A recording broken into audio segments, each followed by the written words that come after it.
vomits. It feels like his body is on fire. And there's something there that does not feel like healthy skin. It's scalding hot and tacky to the touch, and if Neil was here, he'd have rushed Nick straight into bed and plied him with all kinds of nasty herbs and potions. But Neil isn't here. Nick fights to remember the last moments before the world turned black in a blast of pain. What he saw when he fell. He can make himself believe that he saw Neil soar away into the sky with Callie and Willow, spiriting them to some safe place. If there is even such a place left in Windabral. He can picture them as they were in Airwood, happy, protected, and far from this doom. But doom is spreading. Even if they made it that far, and Lord, would it be a miracle if they have, Nick knows the plans, and he doesn't have the energy to imagine a haven they could truly escape to. This world was not meant for dragons, Nick. That's what Neil had told him when Nick had asked him, why? Why didn't you tell me? Why didn't you trust me? Why would you hide this most beautiful part of yourself? Even though he knew. He was, after all, a knight, and knights kill dragons. They hunt monsters and slaughter them for the protection of the realm, in the name of glory and gain. He remembers his first kill, though little about the creature. He remembers the rush and the pride. He remembers the blood. He remembers the fight being easier than he'd come to expect from all the ballads he'd been forced to pore over in class. He remembers being a little disappointed that it was barely a fight at all, the dragon hardly larger than his warhorse, Baina. "A dragon's a dragon," Richard had said, elbowing him out of his funk. "One down, 1,000 to go." That was their plan. Rid the realm of dragons.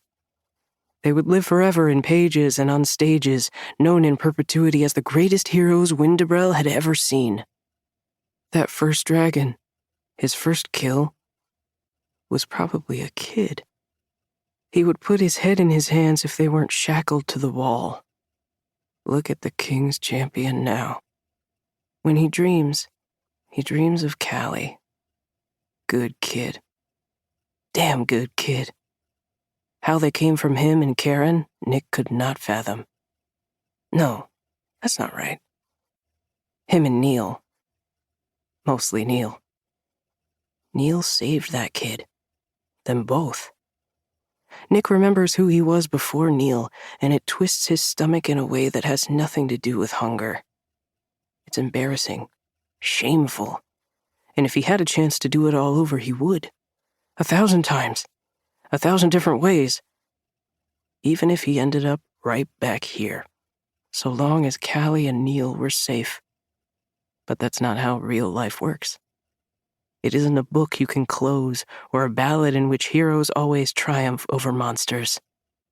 And Nick isn't a champion anymore. Chapter 1. Callie. I strike the tree with a ferocious snarl, squarely hitting the place I'd hit before. Bark flies. Nothing makes me feel better. It doesn't matter how hard I hit or how badly my bones ache. Nothing is enough to distract from the pain in my head. The thought of everything I've left behind. Everyone. Everyone we left in Helston, to the mercy of Perrin and Adan and the Witch Queen. Elowen and Edwyn. Tio. Papa. I strike harder, sending bark flying. Splinters catch me and sting, but I don't care. I wish they hurt more. I wish they would make me bleed and pay for my crimes. I deserve to pay. I deserve to be there, suffering alongside them, struggling together. Why did I get away when they didn't? It's not fair. It's not right. I have to go back. I have to make things right. Callie. I grit my teeth. I don't want to talk to Willow. I don't want to talk to anyone. Talking doesn't fix things. I need to act. I slash at the tree again, hoping it's enough of a deterrent to make him leave me alone. It isn't. Willow is as stubborn as I.